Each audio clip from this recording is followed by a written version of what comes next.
You? I'm great. I'm really good, thanks. Spectacular, spectacular. What's going on over in New Zealand? You guys have been in the news. Oh, for what? I think your lockdown protocols. What about it? Basic. I think there was just something saying that between New Zealand and Australia, there's been, I think, the fewest COVID casualties, and Yeah, so they were saying something along those lines.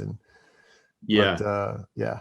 So we're isolated, but pretty much nobody died, and mostly we had no cases. So as long as you don't want to go anywhere apart from Yeah. Australia occasionally, it's very good. Well, I Yeah, think that was part of the issue too. They were saying, like, listen, it's like this is a little too extreme. We've had nobody, yeah, or I think like yeah, four people combined. yeah, Some yeah, very, yeah, very, very, very yeah. So low. we had a few deaths early on last year, maybe like 13 all up, but it's a tiny country. It's 5 million people.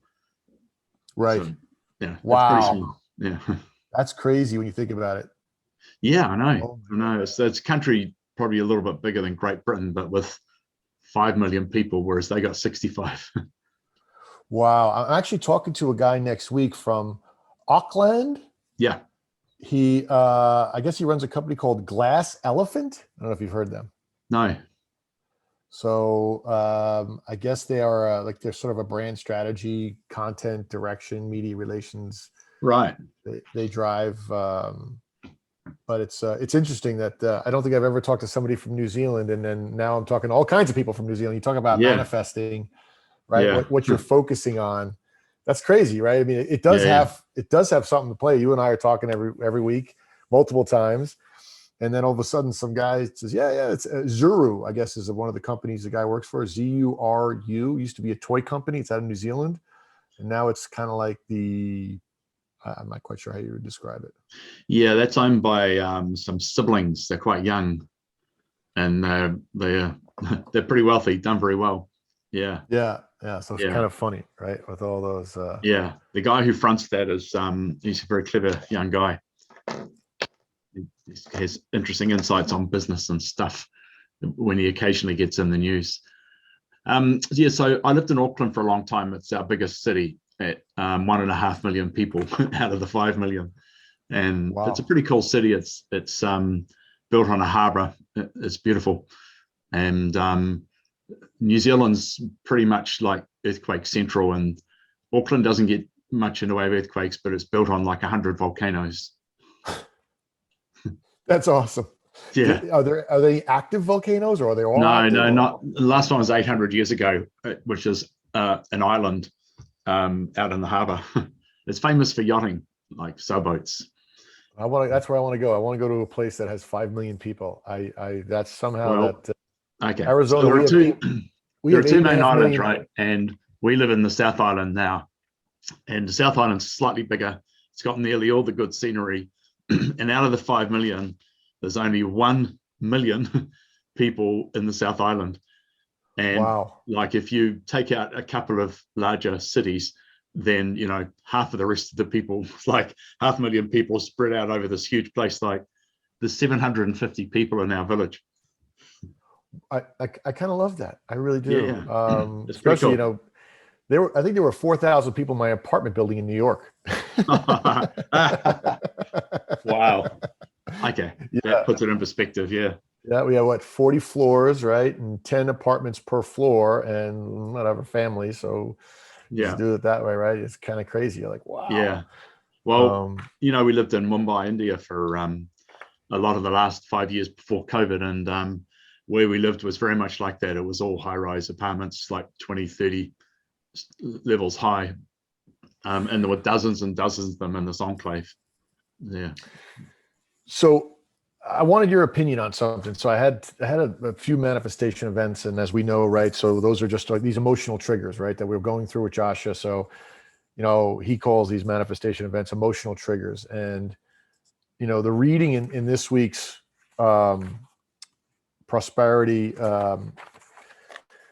factor homework was pretty unique, was pretty amazing, and kind of brought some things to head. And um, I'm having and continuing. I'm trying to process it, and I'm getting close, but I'm not closing it, right? So I'd love your feedback, because I think you're really intuitive when it comes to this stuff, and I like your the way you think and the way you approach stuff. So we're doing with the company that I'm now currently working with, and we're doing a whole branding campaign where we've hired a company out of Toronto, an all female group, amazing company, very sophisticated. This gentleman is an influencer. He has a significant alternative, very, very liberal lifestyle, but he's a trusted doctor, right? So there, and I keep telling him, hey, we're not asking you not to be you, but we're also saying that we are cutting open people, right, as a doctor, and there needs to be a balance between this modern luxury, modern romance, this trust, this authentic aspect, and then this very colorful side, right? People need to know that we're trusting. When I go and spend 4 figures or 5 figures, even 6 figures in some cases, to get something done that it's going to be meaningful, and I'm not going to have any issues. So we've hired this company to help us do this DNA approach and visual approach, and they've done a bunch of mood boards, and I thought they did a spectacular job. And we gave them, the creative brief. I worked a long time on. I got everybody's buy-in. We had everybody do this, and it came down to this very luxurious, Tom Ford, Anna Wintour, Vogue, right, Sunjay Gupta, right, type of feel, very worldly, very inclusive, and but also very sort of sophisticated from a tone standpoint. The colors are monotone, right? Tone on tone, everything sort of fits. And I think what this creative agency did was amazing. And once again, it's just mood boards, right? You know how long this takes. This is a whole process.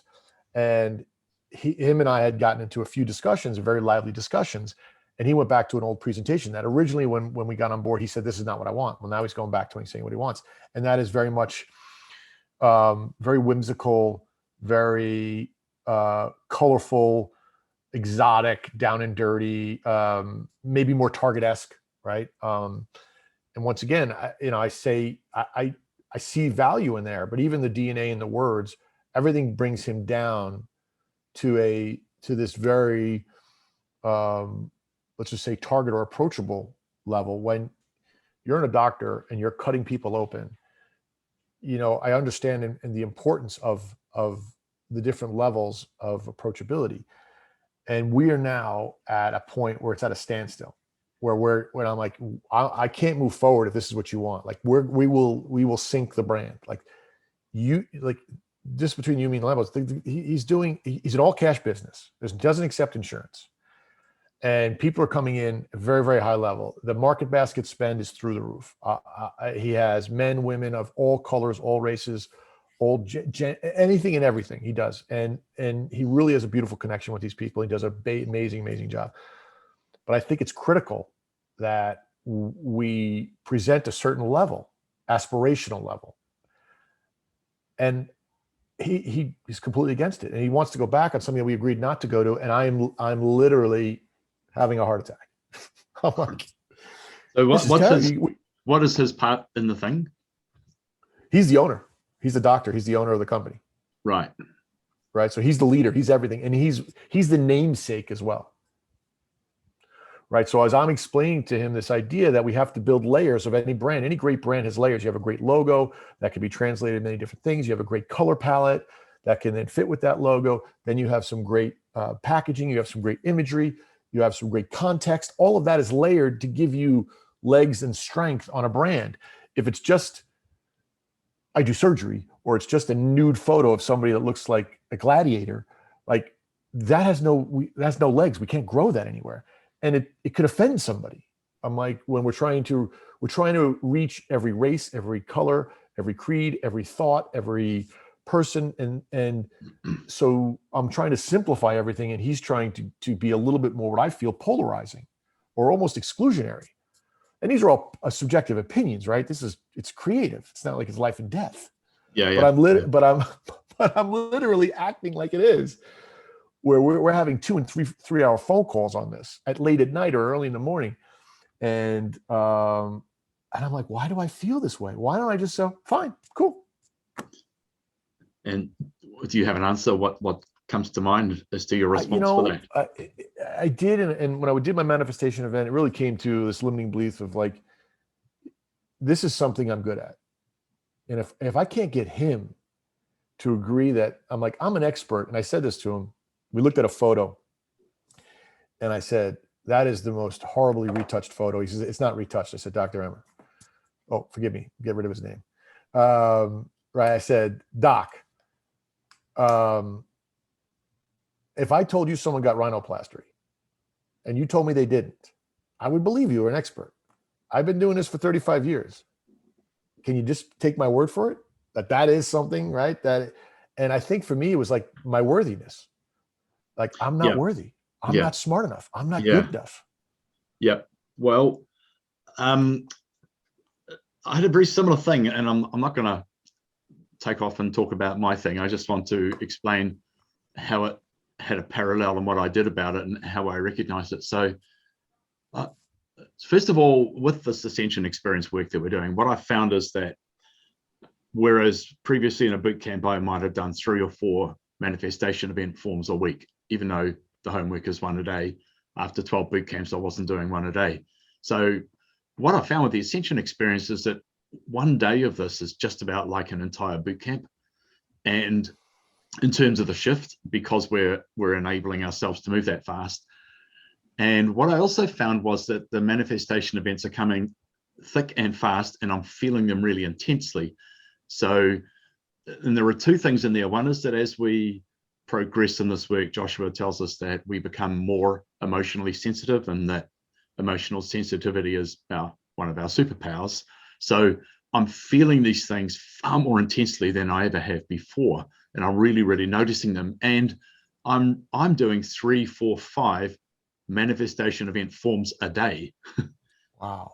And the next thing I want to say, and I will come back to your point in a minute, your question, is that we had this exercise the other day where we scored, do you remember, the different parts of our life out of 100? And then you add it up and divide it by 10 to find your average score. And then you find like health or relationships or money or whatever is below your average. And therefore, you know that those are areas where you've got some stuff that you want to work on. So you create an intention to do that. And so what they were really saying is that, you have what I'm calling an energy blockage in this particular area.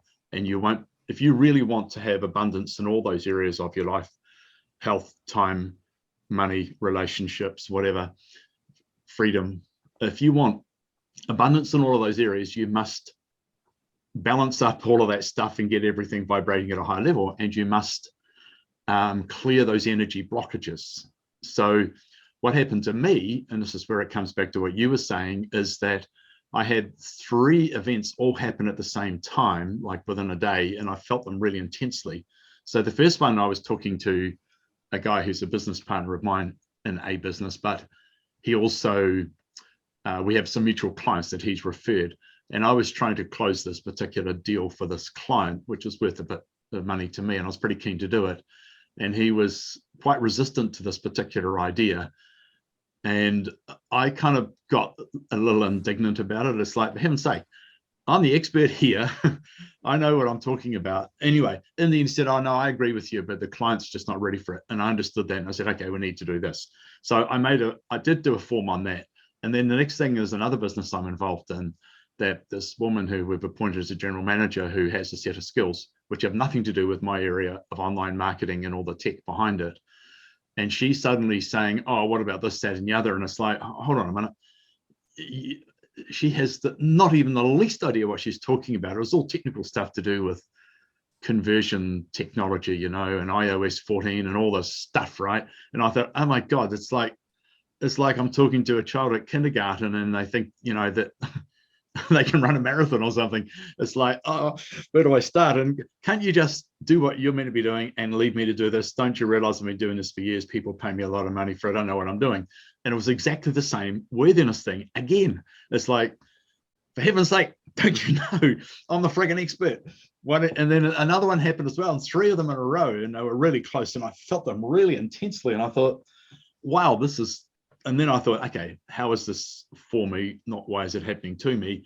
And I thought, right, okay, because I've set this really strong intention around abundance in all areas of my life, including time and freedom and money, which relates to the business, I'm suddenly getting these really intense manifestation events. And the reason is that, oh, you're never going to get to where you want to get to if you're still stuck in that place right there, right now. And these people have highlighted it for you, and you ought to be pleased and grateful to them.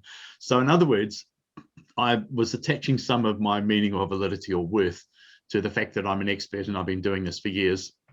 I didn't feel that they were acknowledging that, and I felt diminished, which is all about worthiness. So I don't know if that helps how you. did you? So that's exactly. So we're and by the way, to your point, I'm having 4 and 5 of these things as well. Okay, and it so wasn't you're at the until same place because you've set this high intention, and the universe is saying, okay, Jerry, we can get you there, and we can get you there at turbo speed here, you know, at warp speed, because that's what you want to do and you're ready for it. So my man, what we're going to do is we're going to give you this manifestation event. Not listening? Well, let me give you another one. And still not listening? Let me whack you around the ears more severely until you do listen. You set the intention, you want to go fast, and here are your bumps, your blockages, your roadblocks, your energy blockages. Yeah, and mine are all around worthiness, right? Which is crazy. They're all the same. But they all are. So I mean, you know, Joshua says that if worthiness and lack, Joshua says if Earth was an amusement park, the favorite rides are worthiness and lack. So we're all riding that one. We're all riding that one. I can't get off. So I can't get off. How do I get off? Yeah, well, because you've attached some feeling of worth to somebody accepting your idea. Yes, very much so. That is, wow. That is a false equation. Yeah, wow. You just said that so beautifully, Rob, right? So my worthiness is connected, right, to someone accepting my idea. You're right. Yeah, so you're looking for when you've done your events, so you feel good, right? But that never can work anyway. And besides, if he accepted your idea, you know deep down that particular part of you is not even a fraction of 1% of who and what you really are. So, you know, if he's accepting 1/1,000,000th of you as worthy, even if that was real, that his vote for you meant something, he only has one part in 1,000,000. The rest of it he doesn't know anything about. So how can it mean anything?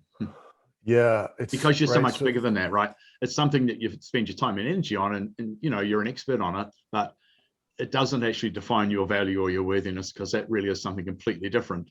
And there's that whole conundrum we have, that we think that if we get a result we want in an external condition, we get something to happen, we're going to feel good, right? But ironically, it works the other way around, because the outside condition is a result of our thinking and our emotions and our level of vibration and so on. So we created the thing in the first place.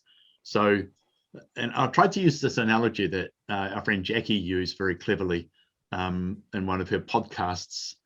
What does she call that thing? The Evolution Pod Club. I think I'm going to drop her podcast name in it, because it's very good. Anyway, she was saying it's the Evolution. Don't start playing.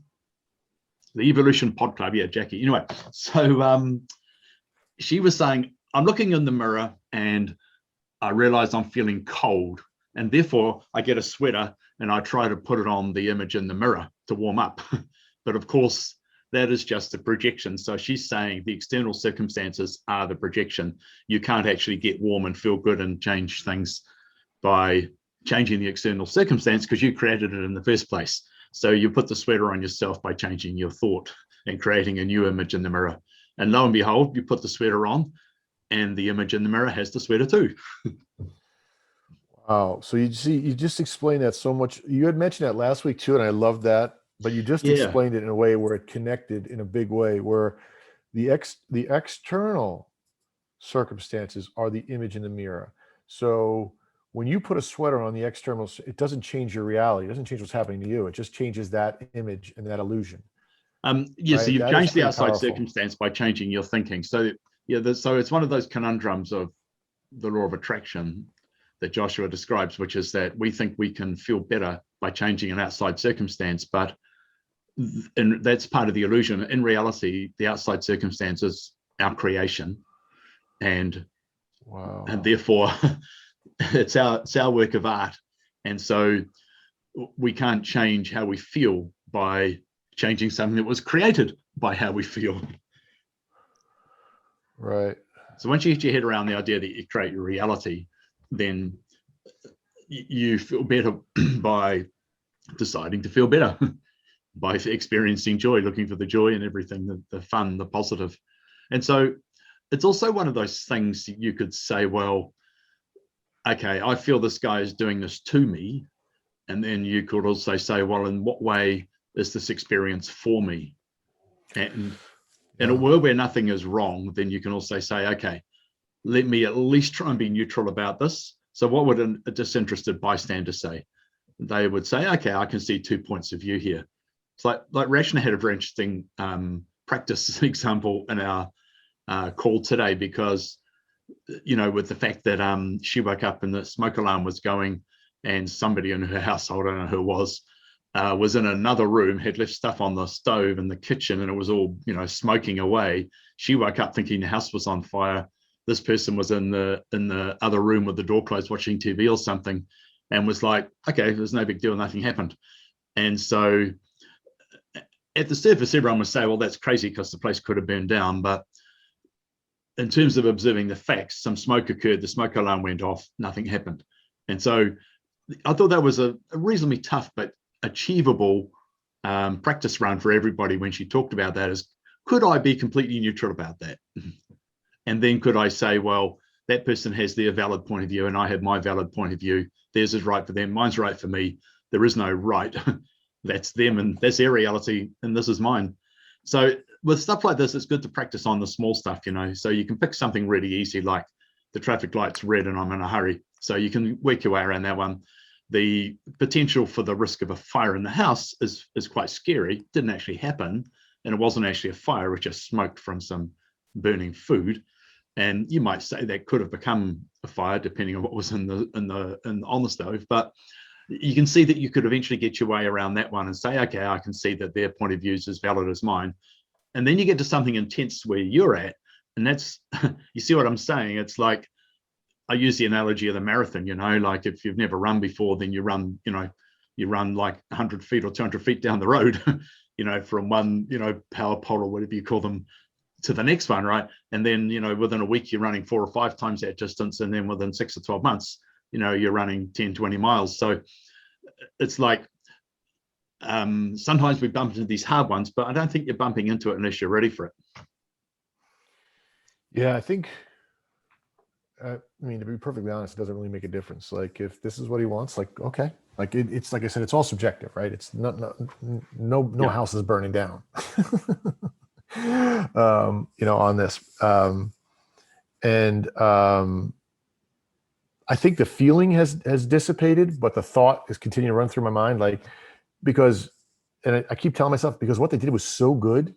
And like, I see 10 steps ahead and I'm like, wow, I'm just so impressed with what this company did. And the fact that other people don't see that is like shocking to me. I'm like, yeah, like the agency like knocked it out of the park. And I'm like, wow. And my eyes are open to potentials. And to have somebody else go, no, I don't see it. It's not there. yeah, It's questioning me, like, okay, am I, and to be honest, like, not about right. I know I'm good at what I do. I'm like, I see it. So yeah, you've part of proven me it many is times. right. So part of me is going like, oh, okay. Like, that's what you want to do. And it sort of followed up. So the next event, you want to even have more fun, is the next event, to your point, was he went and called the agency and sent them someone else's presentation, which is sort of like an ethical no. I don't believe in that. I like to be honest and transparent. We had another company give us something, and that I always keep those separate because I just think it's the right thing to do ethically. Yeah. He said it to another company, and I'm like, you don't do that. So once again, I'm like, now I'm the moral police. Like, I'm not the moral. Like, okay, Yeah. I do what I think is right, and that's important. He can do what he thinks is right. Once again, Yeah. especially as the namesake owner, right? So then I Yeah. and then In my experience, when somebody does something like that, like sends somebody else's work to a competitor to get their brief, it's so easy to kick the living crap out of somebody else's idea. And yeah, so in my experience, people often do that when they actually want to reduce that idea, that they want to pick it apart, ooh, but have a third party do it. So it's because hmm. he potentially is going to get two results from that. One, he's going to get the criticism of that, which is so easy to do, right? To criticize someone else's work when you're in the trade. And then the second thing he's going to get what he wants from them in their presentation. So Right. so he's basically looking for a result that he wants, and he could be right, he could be wrong, and even so, if he's To your wrong, point, what the it's hell? not. If he's But it's right, not what the right or hell? If he's wrong. wrong, what the hell? Right. It's not right or wrong. He's going to get an outcome. To your That's point, right, and he may or may not be pleased with the outcome. whatever it Yeah, is. but And this is then pretty good practice because if you think about the fear which is kind of behind it, none of this is going to injure you physically or your family. None of it's going to hurt you. It's not going to kill you. So Joshua says, hey, if the fear is not going to harm you physically, then it's not a rational fear. It's an irrational fear. So in other words, it's a mind trick. It's like purely based on opinions and how firmly you've driven your stake into the ground. Yeah, very well said. And it happened again where he actually set up a call, didn't let me know to call them, but the agency called me and said, hey, by the way, we got this deck, we're uncomfortable. Like, we don't, it just don't share decks. But like I said, I'm not the moral police, right? But at Yeah. first I thought I was, and then I'm like, and then he set up a call and didn't tell, it hasn't said anything, but it was like a 15-minute call. These calls, as you know, they're hours long, right? You have to get into stuff, you have to drag out, right? And I'm like, but he hasn't said anything. And I'm like, so now he goes behind my back. So I had in one day all these manifestation events, similar to what you were saying, stacked on top of each other, all about my worthiness, deceit, somebody's being unethical. So look at these words that I'm coming up with. I am morally superior. I Yeah. am smarter, right? All of these lacks, all of these, I'm like, holy cow, who am I? I'm like, I'm not judge and jury. Like, Yeah. this is So his if you life. think about if you think about it, like, okay, this is an irrational fear and it's about my worthiness. It's nothing to do with the outside situation. It makes no difference to me which way we go. So you get the first manifestation event and you ignore it and you plow on. So the universe says, okay, our friend Jerry here really wants this thing. We gave him a manifestation event. He ignored it and kept trying to control the conditions. So, well, let's give him a bigger one. That didn't work. Oh, well, our other player in this 3-act play is going to now send the presentation off to another agency, and let's see how Jerry feels about that one. Surely he'll wake up now. No, he didn't. Okay, well, let's get this guy to make a phone call and not tell him. Surely he'll wake up this time. Does he? Because otherwise we're going to have to do something more extreme. So it's funny you say that. So the urge I had, which I did not take, I took a step back, it did nothing. So the urge I had was to, first of all, call the company, which I know and I've talked to, of the presentation, and say, hey, how do you feel that we paid 6 figures for this company to do it and we sent your presentation over to them? Right? That was my first urge, right? That's just devious, horrible. I mean, talk about changing conditions. I mean, I don't even know how to qualify that terrible thought, right? Because it's just like trying to control outside conditions. And then it was, I'm going to call the agency. I want to get the feedback from the call he had, right? And once again, trying to control conditions, right? I mean, and then I just took a deep breath and said, oh my God, it is what it is. And then I make sure everybody was included, transparent. Hey, let's have a call together. Let's everybody get on the phone. Let's get a video call. Let's review it together.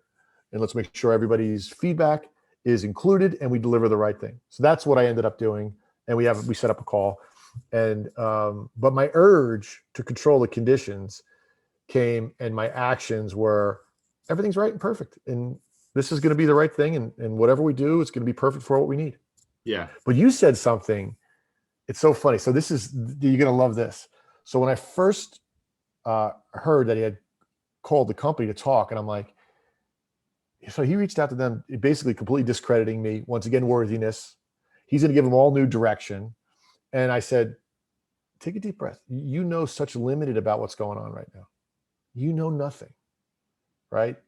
It's just his secretary had called me and said, "Hey, did you set up a call with this company?" And I'm like, "No, why?" He's like, "Because, so and so was talking to him tomorrow." I'm like, "I have like, but I'm the main person, right, with that account." So anyway, I said, "Take a deep breath," and then more information kept coming in, and as it came in, I started to laugh a little bit. I'm like, I get it. Oh, but I took that trust in the universe, going, I know so little, and the universe Yeah. has so much.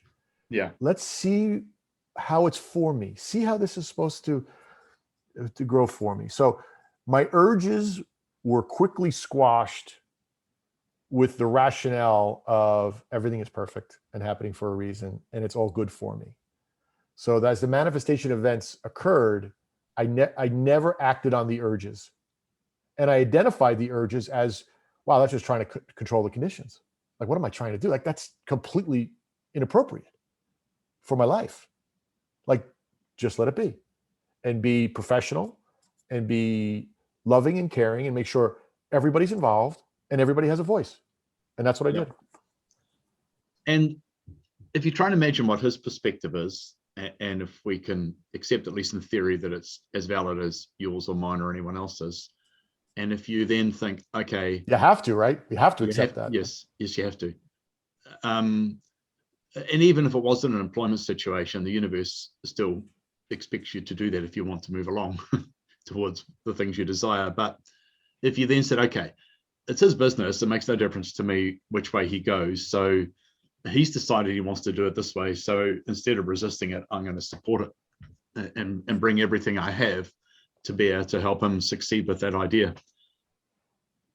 Then that's beautiful. And it's so funny. So at the same time, we're doing these P&Ls, we're doing these financials, right? 3 years out and so forth. And because of my expertise in this area, my CV is used. If you go to raise money for, you want someone, okay, who's going to run this? Where's the management? So all of my information is being used as, wow, this person's done it not once, not twice, not 3 times, but 4 times. And okay, and they're all successful, and this is where we want to be, right? So at first I was like, and he thinks he's going to use my CV? I got a thing for him. Yeah. And I turned out and saying, yeah, absolutely. Do whatever you got to do. Like this was my perspective and my strategy. If you want to know where it came from, sure. So I did. At first it was, I wanted to go Italian. I grew up so much in New York. I spent so much time. People used to joke, I mean, literally, that I was like Tony Soprano.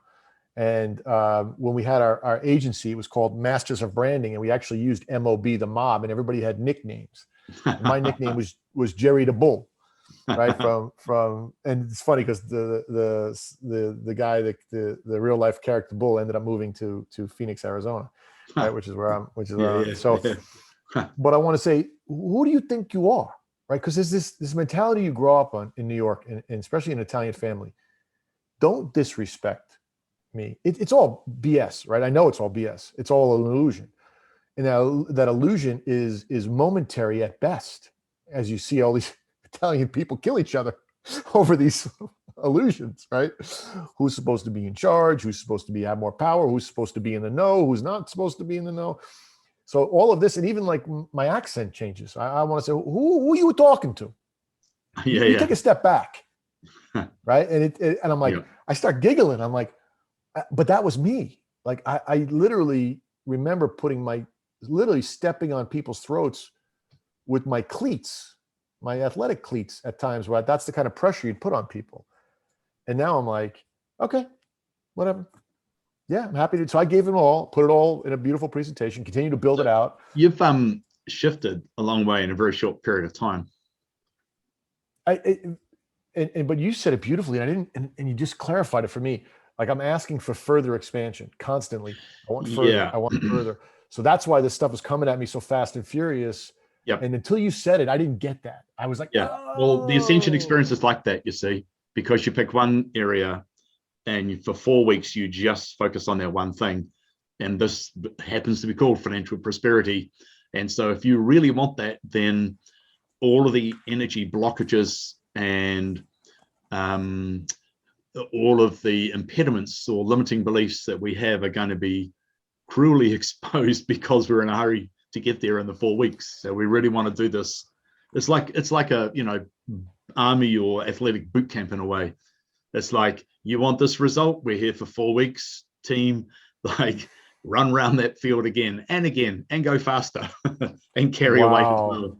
Yeah. We should share. We got to share this with Jessica and Gary, by the way, because Yeah. to your point, Yeah. a lot of this stuff, the way you just honestly, the way you just illustrated and visualized it for me was a very powerful moment. I'm like, wow, you're 100% right. What I think I'm waiting for, and I'd love your thoughts on this, is because I'm not acting on the urges, and I realize it, I identify it as an urge and an attempt to control an outside condition and let it go, right? But it's still another event's still coming, and I'm like, okay, wait a minute. Do they still come till I become that innocent, naive child, and I go, okay, because that's what I wrote down. I wrote down this. I don't know if it's that so much. I guess it is in a way, because children don't have all the baggage and all the opinions we have, and they experience, the younger they are, the more they experience reality intuitively and without judgments. Well, it says here, right? It says if the event triggers a limiting belief, then the belief is exposed and one has the opportunity to process it. However, if the person actually believes the event is wrong and uses it as an excuse to move out of alignment, then the opportunity is lost. The limiting belief is not processed and thus grows in momentum, right? Which is what I'm going through. But I am identifying it. I am seeing it. I am not acting in an urge, yet they're still coming. And I'm like, okay. Yeah. So it's a matter of identifying where the limiting beliefs are still. And at the beginning of this conversation, I felt there was a sense from you that you were right and that guy's wrong. You're right. Right. And it's still, yeah. I know it's wrong. Hence why I even tried to sell you, right, on how great the agency was, right, and how terrible the other. Look at the adjectives I used, the descriptors. You're right. It was pretty convincing. I agree, but no, but it's to your you point. Didn't want you're me to be 100% convinced. Right. But that is changing. But I was influencing your perspective versus going, it's just A and B, and it should have just been this A and B. Yeah. Well, and the thing is, like, it is his business. It is his choice. It may work out for the better or for the worse, who knows, but it's a matter of, okay, why am I attached to this outcome? And it's because I'm the expert and it's about my worthiness. So if you're still feeling any unpleasant emotions around it, then there's still some residual chunks of limiting belief. Not that you can get rid of a limiting belief, you can kind of decommission them, if you like. You can reduce their intensity, but they're still there. That is something else, because I think all of this industry itself, it says, let us remove those limiting beliefs, right? And Joshua says, no, we're not going to remove them. Yeah. You're going to build on them, right? Yeah. You need those as stepping stones to expansion. Well, I think they're part of who we are. And so, and I heard this from another teacher years ago, Australian guy called John Bly-Nutting. He was the first person I ever heard to say, I forget what he calls them. He doesn't call them limiting beliefs, but essentially the same thing. And he said, you know what, they're part of your identity. Don't ever try to get rid of them, because they are part of the core of who you are. But you can understand that they're not actually true. You can befriend them and bring them into your circle, but as positive versions, not the ones that's limiting you, which is the same thing as saying that Joshua says is, hey, a limiting belief is effective. It's part of who you are. You can't eliminate it, but you can reduce its power. And you can also grow a corresponding positive, empowering belief that every time this happens, you've got the vague memory of the limiting belief, and now you've got this new, fresh, empowering belief, which is actually how you operate now. Just as an aside, I want to ask you, is the Sopranos TV series accurate in terms of the kind of people and what happens and all that? Oh God, yeah. I'll tell you a very funny story. It was a great show. I've watched it like 2 or 3 times. Yeah. So my old boss, and what a great guy, this is New York City. We were in Hell's Kitchen. We were on 39th and 10th Avenue. That's where the office was. It was a small ad agency. We were a division of Saatchi & Saatchi Advertising. And this was martini lunches, right? This was still that time. And the guy, literally, his cousin would make book in Queens at this bar. Oh, you told me. You told me. Yeah, yeah. Right. So Yeah, we would I go in. love So that. I love once, that story. It's incredible. It's right, you can just go in and bet amazing. on. I could bet on racing in New Zealand. Right, I really could. So the But thing is, you got this experience of two of my all-time favorite TV shows being The Sopranos and Mad Men. yeah, it's very funny, right? So there was a time Yeah. I was betting on baseball. And I should not be betting on baseball. Okay, I'm not a baseball guy. I like watching all sports, but I was betting on baseball. And you'd call up the pizzeria. Literally, this is what we would do. Hey, give me a nickel, which is $500, $500 US dollars. Give me a dime, which was $1,000 US dollars, right? So this is what we would say, on the phone. We make a bet. I ended up owing like 10 grand. I was like 22. I didn't have 10 Wow. grand, right? Wow. But this was like my boss's cousin. I would go to the bar. We would drink. We would have fun. We would carouse. We went down to Vegas a few times in a limo. The stories are insane. But when I owed that money, they showed up and I didn't pay. They showed up at my office. Guys came in, guys I knew.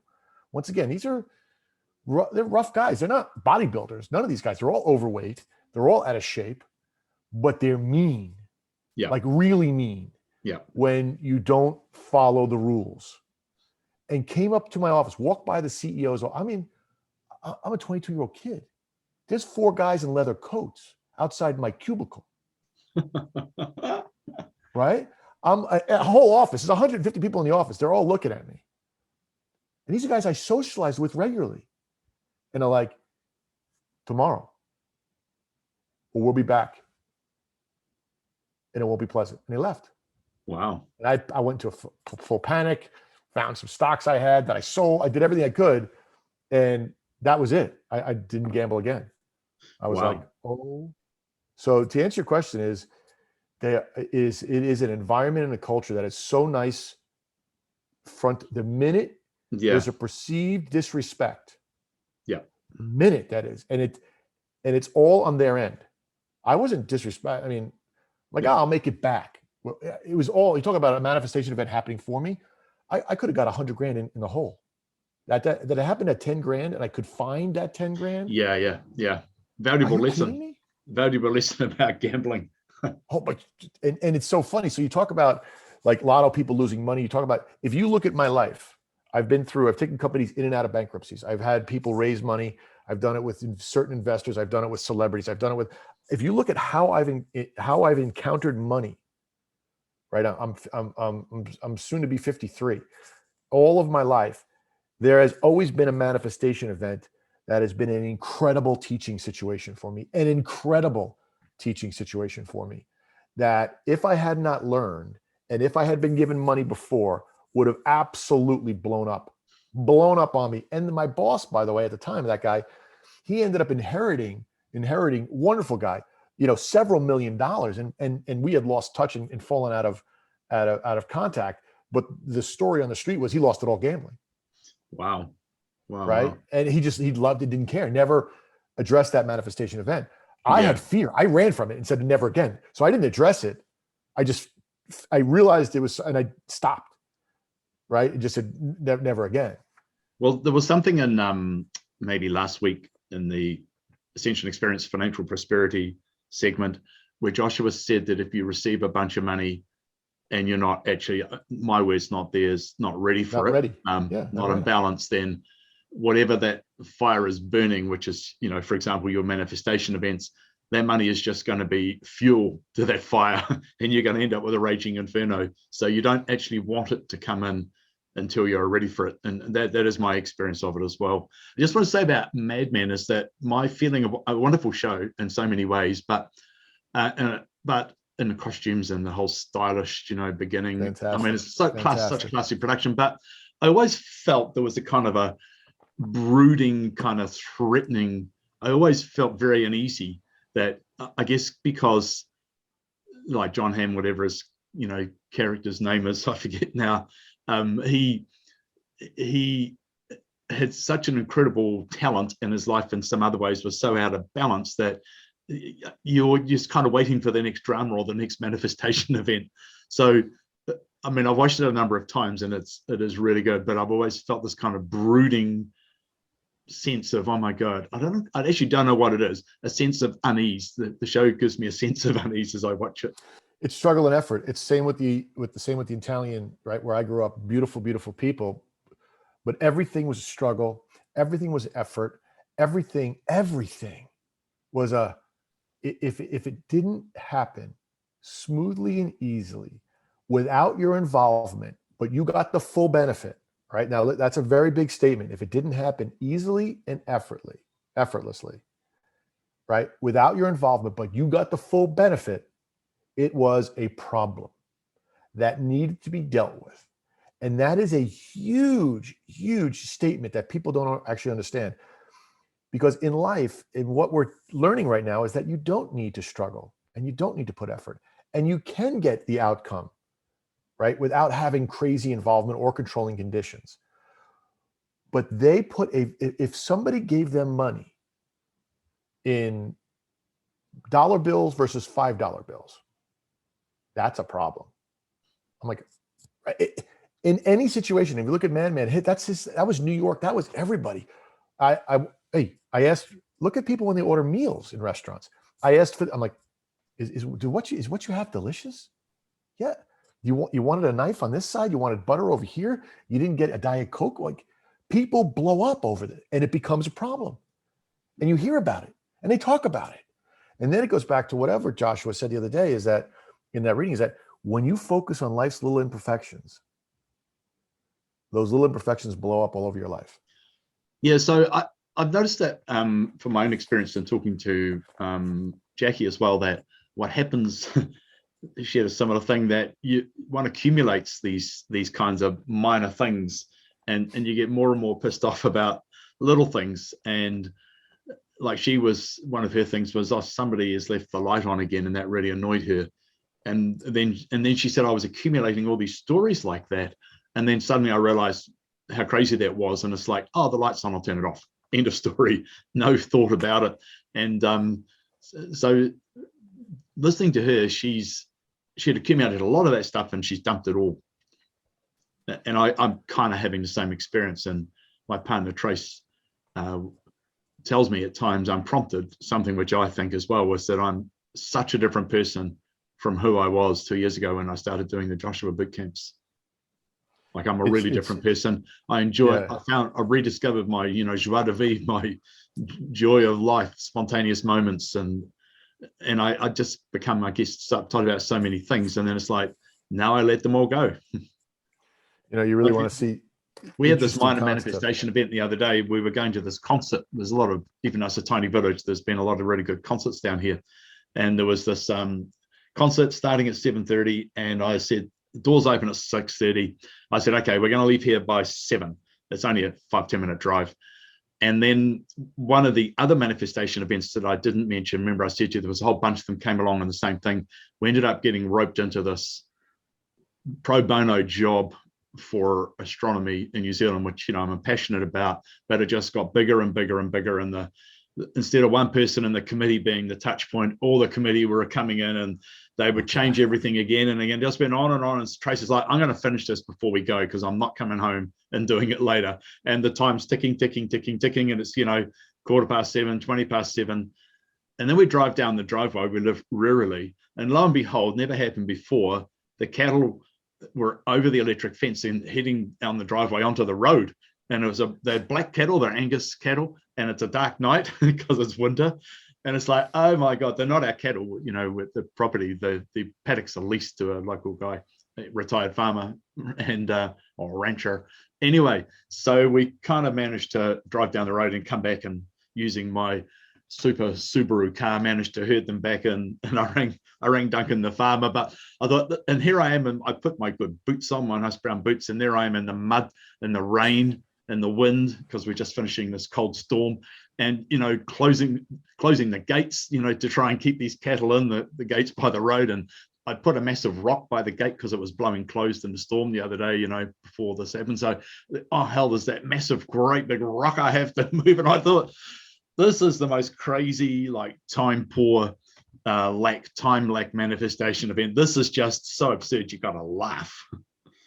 That's awesome, by the way. That is Yeah. absolutely Anyway, awesome. the concert started 10 or 15 minutes late. We got there, saw some friends, managed to get a glass of wine. And that was crazy too, because it's a cash only bar. It's a tiny community.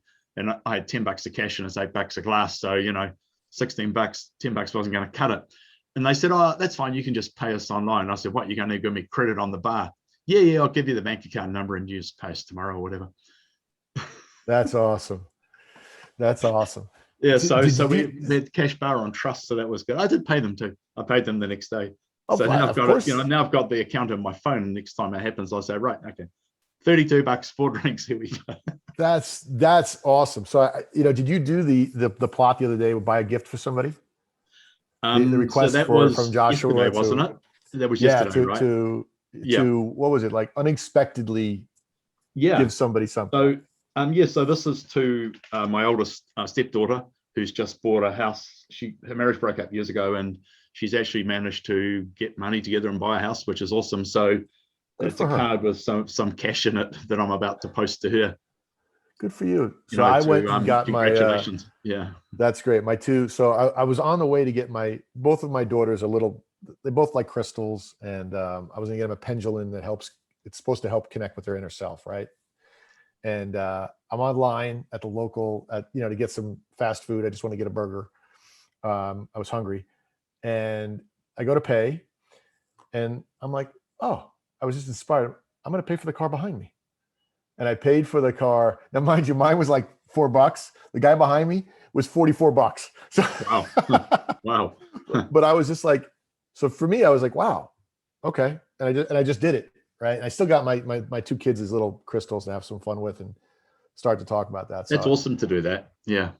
I didn't plan on it. So at first I said, I looked at that little request and I was like, oh, I don't know what to do. And I literally just pushed it aside. And that day, and if I look at my intention, I'm curious to see what my intention is, because, you said something as well. That is, you set this really strong intention. And I wonder what my intention was. Like, every day I set my intentions. I fill out those forms. Yeah. And it makes a difference, right? So that was the other day, and I said my intention was to see everything in the perfection that it is, to experience everything as successful. Right. So that intention is completely at odds with what happened at work with the doc, right? The doctor, like, that is like 180 degrees. That is a head-on collision.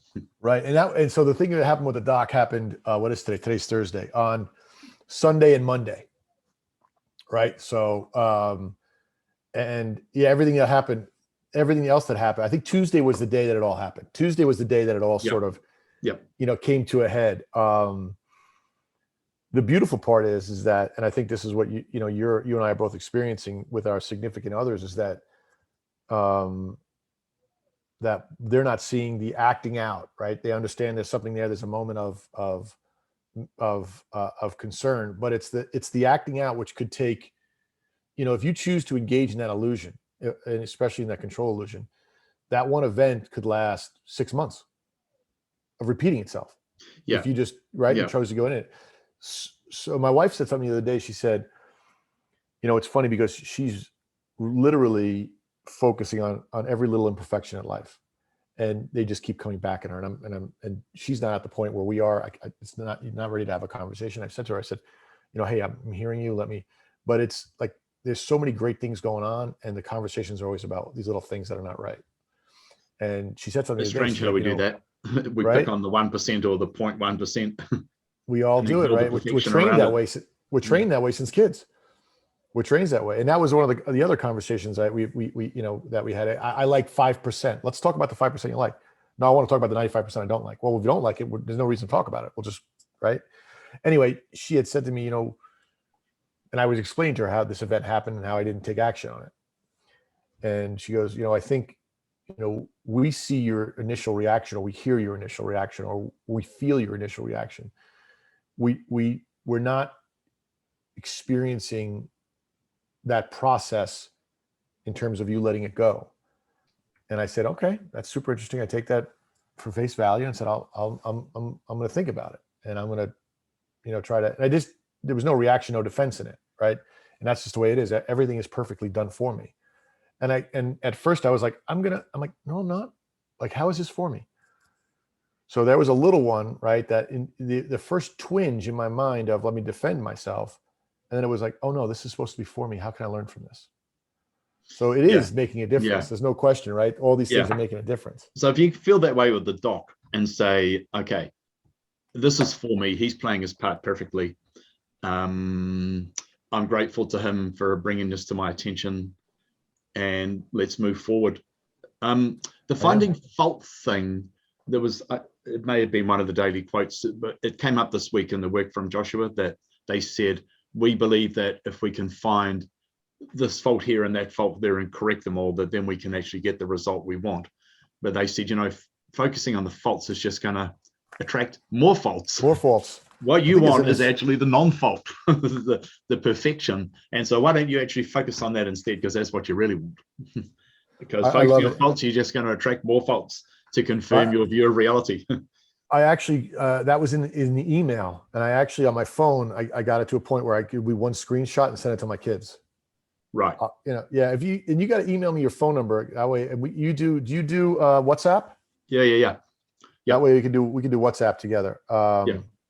So email me that. Yeah, I'll do that. Because this quote from, and I know it's getting late, but I kind of like, this kind of hit home a lot. And thank you, by the way, for sharing your thoughts. It really helped me clarify today. They were really helpful. Good. So thank you for that. No, it's a good discussion to have, and interesting that we're both on that same course and same path and same journey. And it's like, both of us, it's like, you're not listening to yourself. Are we going to have to get more serious? Are we going to have to give you a bigger manifestation event? Goes, you ain't listening. Well, it's so funny. And then we're actually talking about the mafia, right? Or the mob and the Sopranos, and coming to say, you don't pay, I'm here, I'm going to make, right? It's like everything is showing you, like, you got to listen. You got to listen. Yeah.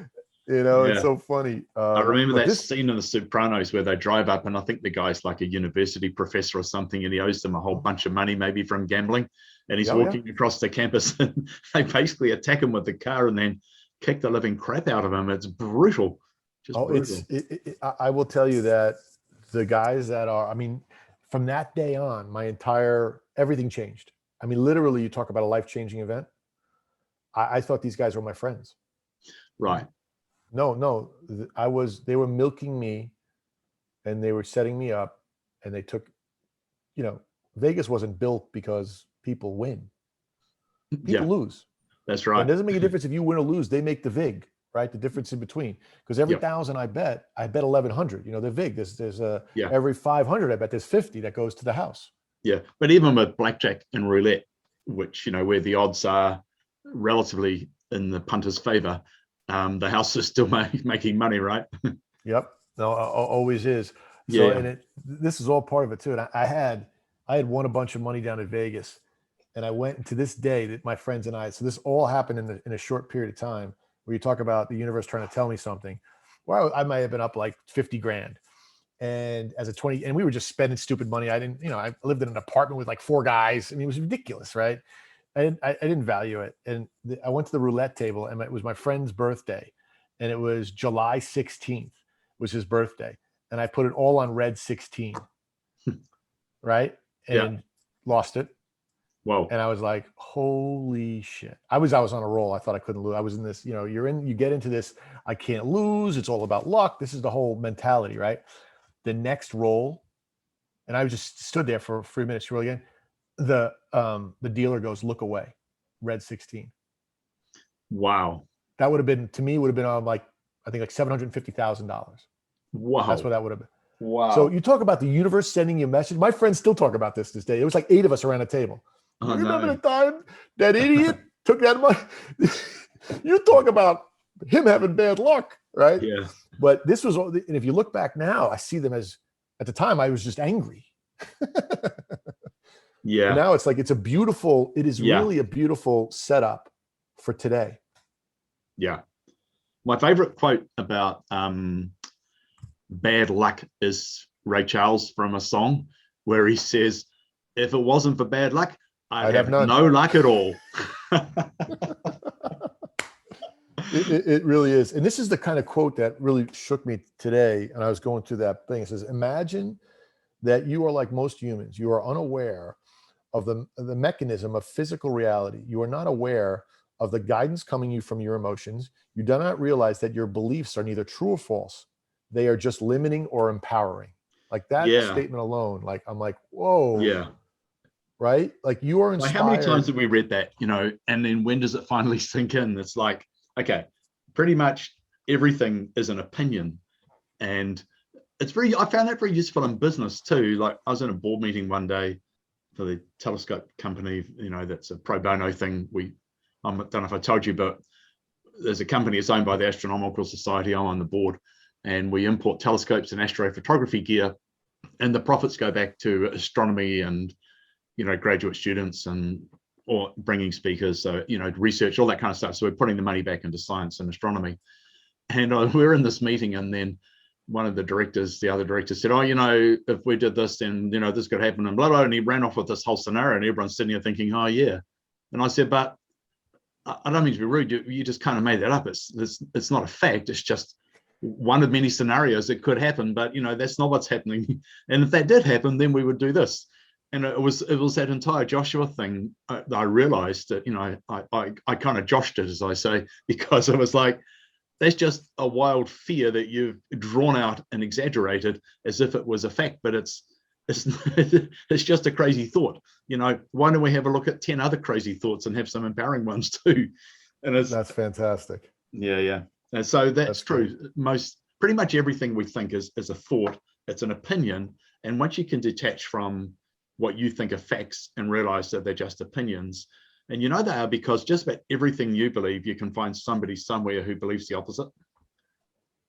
And therefore, and they have reason for it. And they have reason. We think we're right because they're our thoughts, but in fact, there is no right and wrong on most stuff. It's like, I think we find it in a superficial way comforting to anchor ourselves to things that we think are factual, because it's easy and you don't have to experience anything outside of that. It's kind of a comfort zone thing. Okay, so I got a meeting with a client in Washington State shortly. Oh, good luck, Washington. It's hot there right now. I think it's in Washington State's not the Pacific Northwest is not accustomed to hot weather. They're not equipped like Arizona is, where even the bathrooms have NASA quality air conditioning. Right.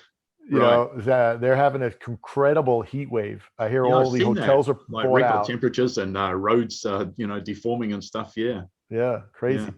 Well, listen, send me your WhatsApp number, and I'll do that in a minute. Yeah, we'll talk, my friend. Be good. Great. That was great. See you soon. Thanks for all your help. Okay. Thanks, Jerry. Bye.